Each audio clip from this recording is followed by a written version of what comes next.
All come to this happy place. Por favor, manténganse alejado de las puertas. Welcome. Disneyland is your land. Here, age relives fond memories of the past, and here, youth may savor the challenge and promise of the future.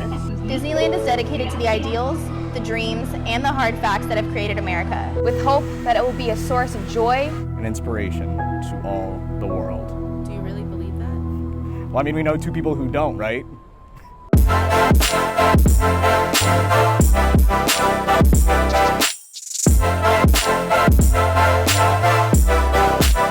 Hi, my name is CJ. Kaylee. Lauren. My name is Rachel. I'm 22 years old. I'm 21. I am 19 years old. I am 24 years old. I go to Disney about 2 to 3 times a month. About twice a month. About 3 times a month. I go to Disney about twice a month, and I don't have any children. And I have no kids.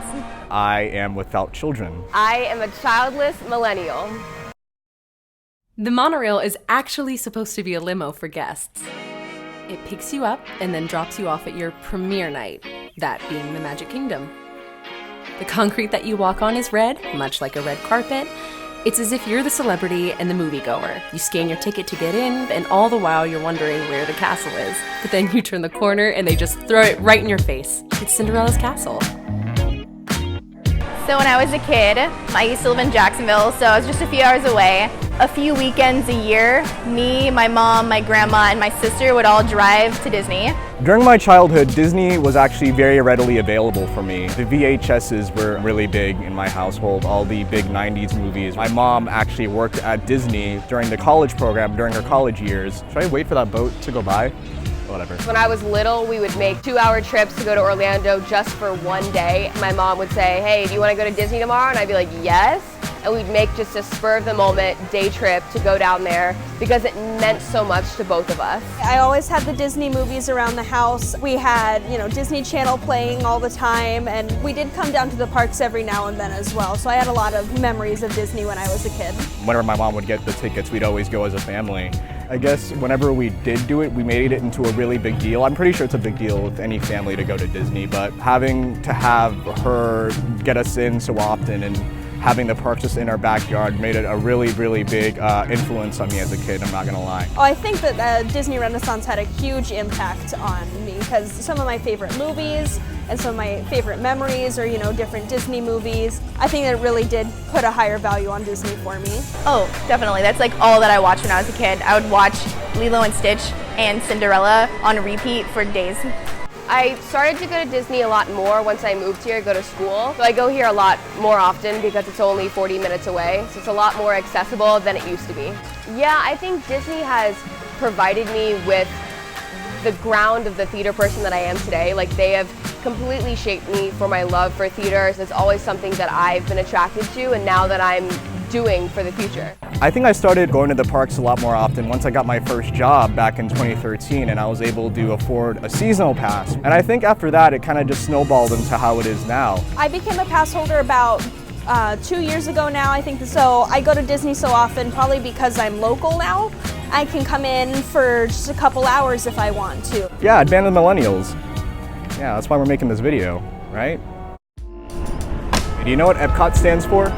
Stands for the Experimental Prototype Community of Tomorrow, and it was actually supposed to be a real city, a real town where people lived in. But then Walt Disney passed away, and then they realized they didn't have enough money to make a city, so they made a theme park.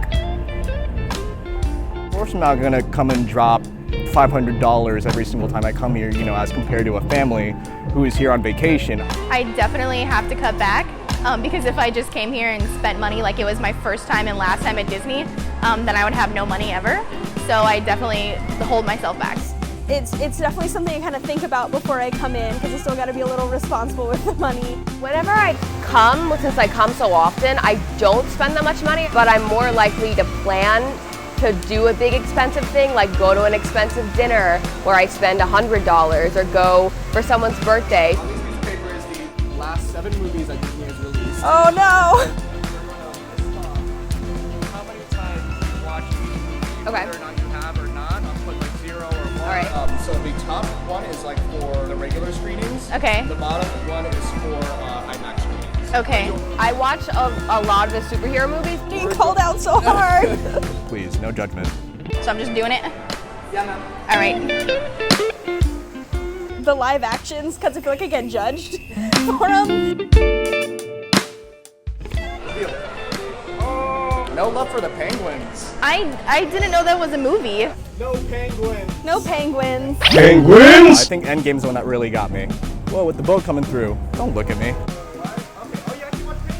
Yes, I've seen penguins. Waddle, waddle. I mean, as long as they're good, I don't care. Everyone knows how I spend my money. I think I can relate to Hollywood studios the most. Not because of the constant identity crisis, but more because I like shows more than rides as a kid, and that really relates to who I am today. My favorite show of all time is Fantasmic. It's always inspired me to want to do more because it's such a huge, spectacular show that just has fireworks, lights, lasers.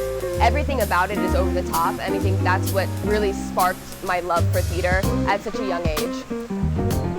I think online, yes, you see a lot of posts about it that are like, oh, why are all these millennials at Disney? I think that millennials are getting attacked for going to Disney because people expect it to just be the family vacation, and the people who don't frequent the parks really think that it's just for kids, and you can only have that fun if you're in this family setting.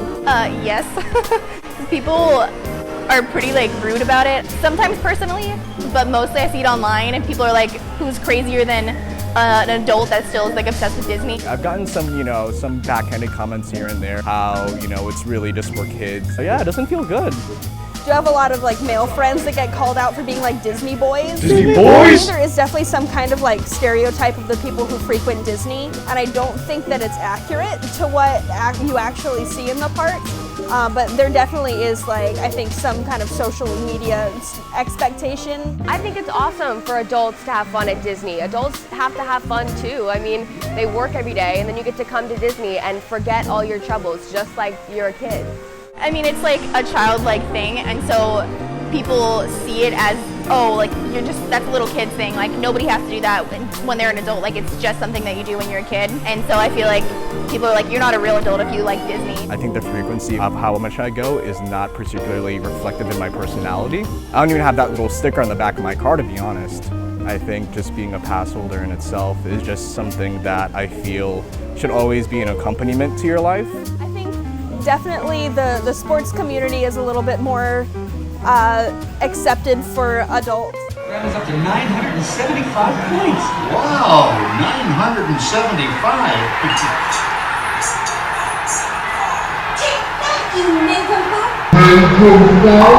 There's totally fun for everybody. I think there's so much that anybody can do here, and it's great for kids, it's great for adults. Like my grandma, who's like 74, she loves to come. It's something for everybody. There's a little bit of that sense of ownership, but it's more a sense of nostalgia. Disney developing and changing, and we're excited to see where that future goes, but we also want to hold on to the childhood and the experiences that we had when we first saw the parks. Animal Kingdom deserves more credit than it gets. That's why I always kind of admired the park for being so tethered to the earth when it comes to all its theming. There's some sort of imaginative structure built into the actual designs of the park, but even the fact that these animals exist is a magical feat. Are there any sort of unspoken rules at Disney World that you think people should follow? Oh my gosh, don't stop in the middle of a sidewalk. I think that's a big thing. I think recently I've adopted a new ritual. With my boyfriend, we watch the fireworks every single time because that's where he first told me he loved me, and that's now, fireworks are a totally different thing for me now, where before, when I was little, I didn't care about fireworks, but now it's more of a ritualistic thing. I think that my Disney experiences kind of become more unique because I focus a lot on the experiences that aren't necessarily getting in the line and riding the rides. I just want to find the little hidden gems and the Easter eggs in different parts of the parks and figure out where those are and show them to someone the next time I go to see it. I think that showing the park to someone else does make it, a little bit more special and a little bit more valuable. It refreshes something about the parks for you when you see people kind of come in and just that wide-eyed, seeing everything for the first time. I think bringing people that I know that don't go and watching like their eyes light up when they see the fireworks, that's really where the magic is. And to just let somebody in on that secret is pretty amazing. I think that I can go back to many parts of my life and I can remember that certain year, and I can kind of remember who I went to Disney with that year and what the trips were like and what I kind of did. And I think that's something in my life that I enjoy having. I've kept Disney in my life for so long because of the constantly changing things, and I love theme parks, and it's something I'm really passionate about. Every time that Disney says, oh, we got a new ride, oh, we have this new food item, I want to come and I want to try it out almost immediately. There's always something new to do at the parks no matter how many times you come, and that's why I love to come so often. Disney does things over the top. I could not believe it when I was a kid. Disney adds fire, Disney adds lasers.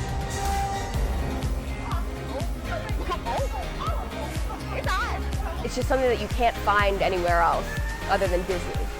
To find something that makes me so consistently happy every time that I go, that's not easy to find, and so I just want to keep that in my life for as long as possible. I think just having something that's so consistently great in my life is something that everybody should have. Whenever I was a child, whenever I was a teen, and up to now when I'm adult. I'm a working adult, and it's still in my life to this day.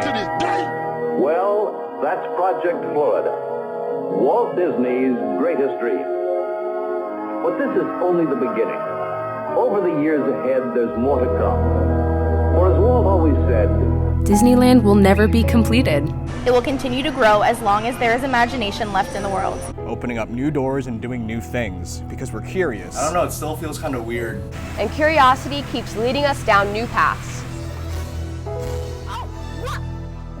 Disneyland will never be finished. there's always room for new ideas and new achievements. When I'm here, I let go of a lot of pressure in my life. It's like you're constantly behind a curtain that hasn't been lifted yet, and when it finally does, all you feel is the spotlight. I guess that's my Disney.